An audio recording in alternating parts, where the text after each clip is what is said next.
Hello students, আশা করি তোমরা সবাই ভালো আছো। আর একটি নতুন ক্লাসে তোমাদের স্বাগত। তো তোমরা একটু ছবিটা দেখো, আমার পাশের একটি ছবি দিয়েছি আমি। দেখো, এটা ইউজিসি নেটের প্রেস রিলিজ, মানে যেটা তোমাদের রেজাল্ট দিল সেটার একটা প্রেস রিলিজ। একটু যদি তোমরা লক্ষ্য করো, ভালোভাবে লক্ষ্য করো তো এখানে কতজন পরীক্ষা দিয়েছে, ফিমেল মেল সমস্ত মিলে আছে। আমি মোটামুটিভাবে দেখি, মানে জাস্ট ওভারঅলটা বলছি। 10,19,751 জন পরীক্ষা দিয়েছে, ঠিক আছে। এবং তার মধ্যে অ্যাপিয়ার্ড হয়েছে কতজন, মানে রেজিস্টার করেছে এতজন, 10,19,751 জন।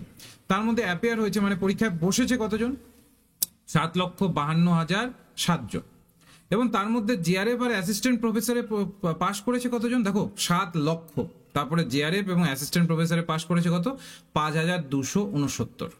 এবং তার সাথে সাথে অ্যাসিস্ট্যান্ট প্রফেসর এবং অ্যাডমিশন টু পিএইচডি কতজন পেয়েছে, 54,885। ঠিক আছে। তো এবার আমি তোমাদের যে জায়গাটা বোঝাতে চাইছি, যে নিশ্চয়ই এবারেও তোমরা অনেকেই আছো যারা কোয়ালিফাই করতে পারলে না। এবারেও যারা আছো যারা কিনা কোয়ালিফাই করতে পারলে না, কারণটা কি কোনোদিন কি ভেবে দেখেছো? প্রত্যেকবারই কেন এত বিফলতার মানে সম্মুখীন হতে হচ্ছে, কোনোদিন কি ভেবে দেখেছো?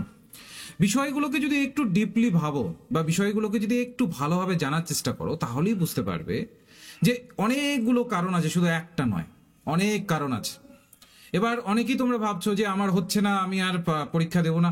তুমি যদি পরীক্ষা না দাও তাহলে কার কি যায় আসে, তাতে তোমারই ক্ষতি।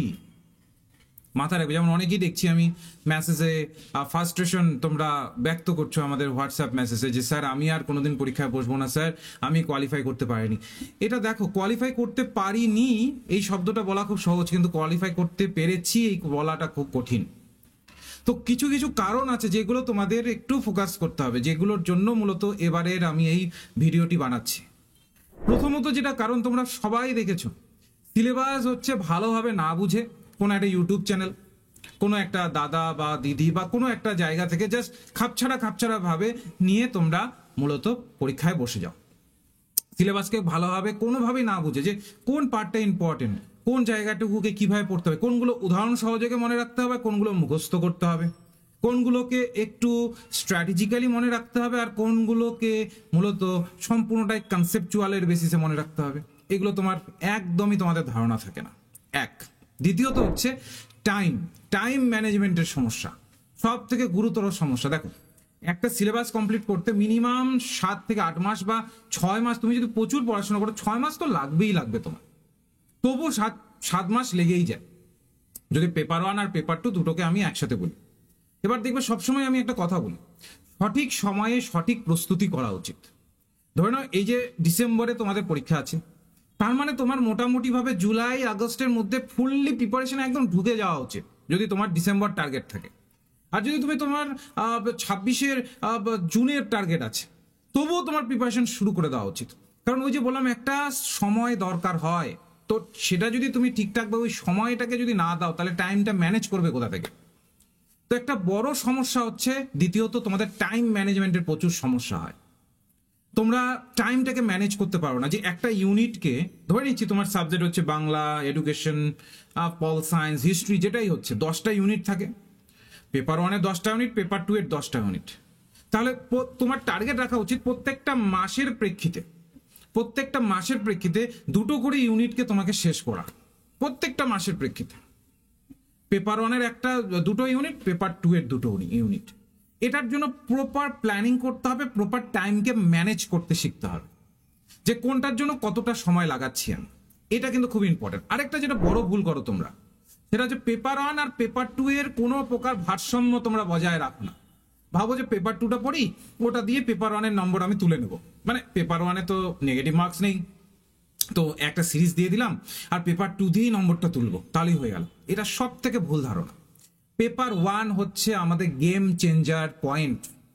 পেপার 1টা দিয়েই কিন্তু অনেক ক্ষেত্রে আমরা কোয়ালিফাই করি। দেখবে পেপার 2 এর, এটা আমি আগেও বলেছি, পেপার 2 এর এমন কিছু পয়েন্ট থাকে বা এমন কিছু জায়গা থাকে যেখানে কিনা সবাই ওই জায়গাগুলো পারে, কারণ নিজের সাবজেক্ট। তো তুমি যেমন নিজের সাবজেক্ট পড়ছো, অন্যরাও তো নিজের সাবজেক্টই পড়ছে। তো পেপার 2 এর ক্ষেত্রে যেটা হয় সেটা হচ্ছে যে নিজের সাবজেক্ট যেহেতু, তো সবাই একটা নির্দিষ্ট পয়েন্ট পর্যন্ত মানে কোয়ালিফাই মার্কস এনেই নেয়, মানে করেই ফেলে ওটা। তো ধরে নাও 60-70 কোশ্চেন অনেকেই সলভ করে ফেলে। প্রবলেমটা হয় হচ্ছে পেপার ওয়ানে, কারণ এটা তোমাদের আগের কিন্তু ছিল না। তুমি আগে কোনোদিনও পেপার ওয়ান পড়োনি, তুমি রিসার্চ অ্যাপটিটিউড পড়োনি, তুমি টিচিং অ্যাপটিটিউড পড়োনি, তুমি কমিউনিকেশন পড়োনি, আইসিটি কে কিভাবে পড়তে হবে তুমি পড়োনি, হায়ার এডুকেশনের যে কমিশনস গুলো আছে, এডুকেশনাল পলিসিস গুলো আছে সেটা তুমি আগে পড়োনি। ইভিএস এ তুমি যেটা ইভিএস বলতে যেটা বোঝো আর পেপার ওয়ানের ইভিএস টোটালটাই আলাদা। তো এই জায়গাগুলো তো তোমার জানা নেই। তো পেপার ওয়ানে গিয়ে আটকে যাও। কটা ঠিক করো? পেপার ওয়ানে 50টা কোশ্চেনের মধ্যে 12টা, 15টা, 16টা, 18টা, 20টা, 25টা, হাইলি 26-27 এরকম। কিন্তু যেখানে করা উচিত হচ্ছে 30 থেকে 35টা। 35টা নিচে করলেই তুমি মানে একদম রেস থেকে বেরিয়ে যাবে। তো এই জায়গাগুলোতে আমাদের পেপার ওয়ান এবং পেপার টুর একটা ভারসাম্য বজায় রাখতে হয়, যেটা তোমরা অনেক ক্ষেত্রেই আমি দেখেছি এটা কিন্তু করো না। আর একটা বড় কারণ সেটা হচ্ছে নেগেটিভ মার্কিং নেই যেহেতু, এটা ভেবে বসো এবং একটা অবিবেচিতভাবে গেস করা শুরু করে দাও পরীক্ষা হলে আর কি। নেগেটিভ মার্কিং তোমার হয়তো ওই বিষয়টা একটু যদি তুমি ভালোভাবে অ্যানালাইসিস করতে তাহলে হয়তো পারতে, কিন্তু তুমি ওই যে জেনেছো যে নেগেটিভ মার্কিং নেই, এবার যেহেতু নেগেটিভ মার্কিং নেই ব্যাস তুমি অবিবেচিতভাবে গেস করা শুরু করে দাও, এটা এটা হবে, এটা এটা হবে, এটা এটা হবে।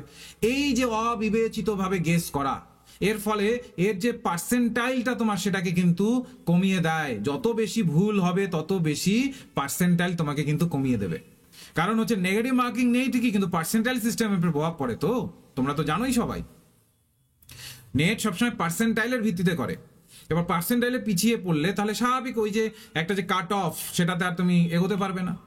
এবার আরেকটা কারণ যেটা পঞ্চমত তোমাদের ভুল হয় সেটা হচ্ছে প্রশ্নের ধরন না বোঝা, পরীক্ষার প্যাটার্নকে না বোঝা।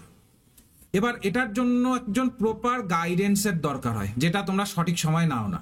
ওই ধরে নাও পরীক্ষার 1-2 মাস আগে হয়তো বা কোনো ইউটিউব চ্যানেল দেখলে বা এই দেখলে ওই দেখলে এবং ভেবে নিলে এই তো আমি ইউটিউব চ্যানেল দেখে নিলাম, এবার আমাকে আর কে আটকাবে। বিষয়টা কিন্তু সেটা নয়। শুরু থেকে আমাদের মানে জবে থেকে তুমি ভেবেছো যে আমার প্রিপারেশন শুরু করতে হবে, শুরু থেকে তোমাকে প্রশ্নের প্যাটার্ন, প্রশ্নের ধরন একদম পরিষ্কার ধারণা থাকতে হবে। এখানে আমার অ্যাজারশন রিজন আসে এই চ্যাপ্টার থেকে, এখান থেকে আমার মূলত এমসিকিউ টাইপ কোশ্চেন আসে, এখান থেকে আমার টাইপ 1 টাইপ 2 কোশ্চেন আসে, এখান থেকে আমার লেভেল মেলানোর কোশ্চেন আসে। তো সমস্ত কিছু তোমার একদম কোশ্চেন প্যাটার্ন গুলোকে ধরে রাখতে হবে। তার জন্য কিন্তু তোমাকে প্রতিনিয়ত স্টাডি করতে হবে।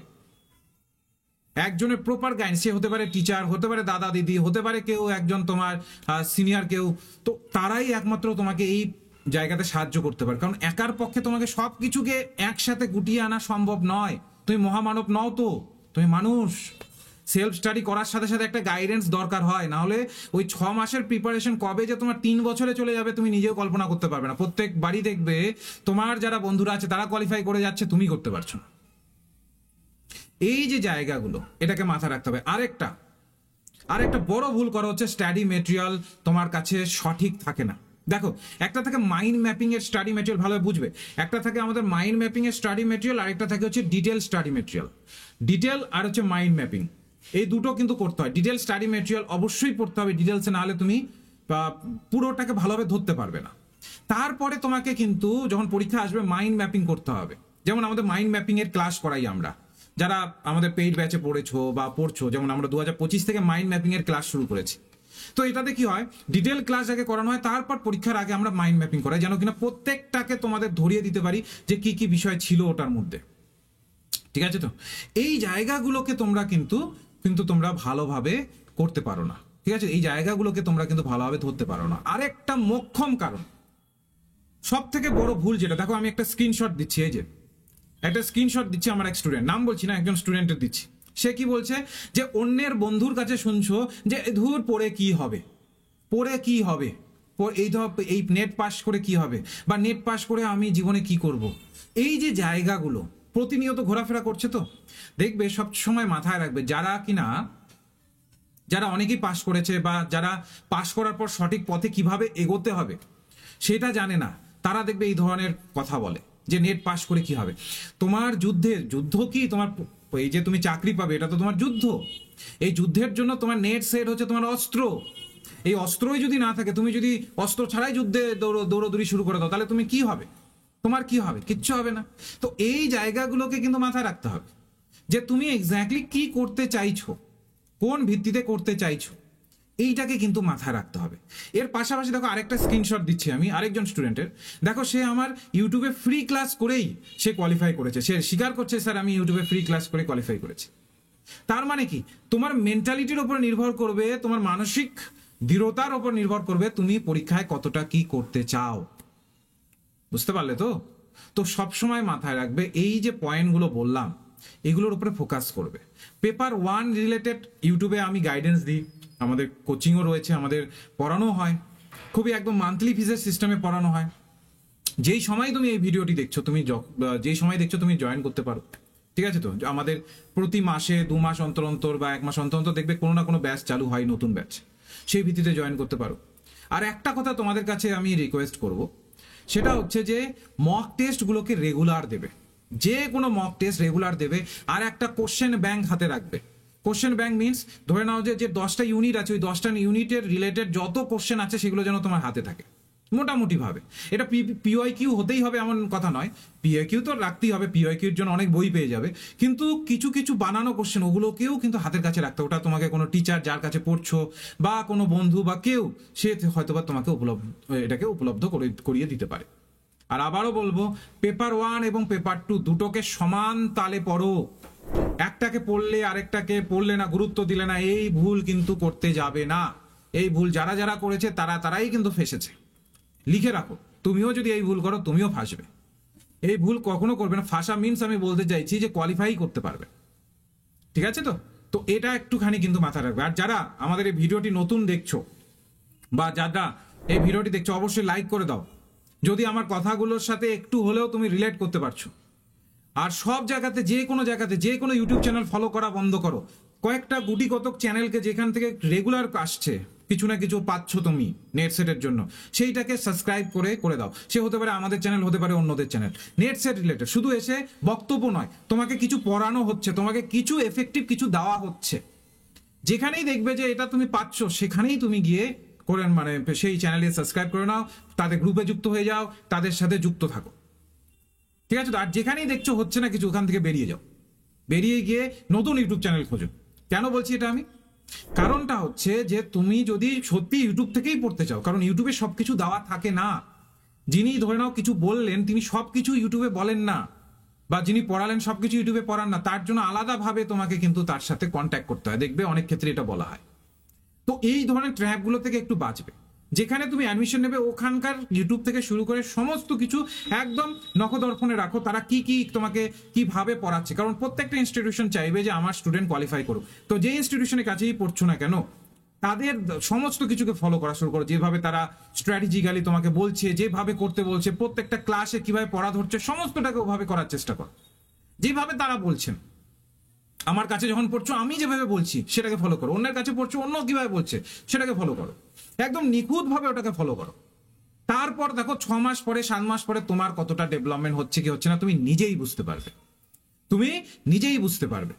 আমাদের গ্রুপের প্রতিনিয়ত দেখবে প্রত্যেক সপ্তাহে আমরা কিন্তু ক্লাস আনি, ফ্রি ক্লাসও আসে, পেইড ক্লাসও আসে।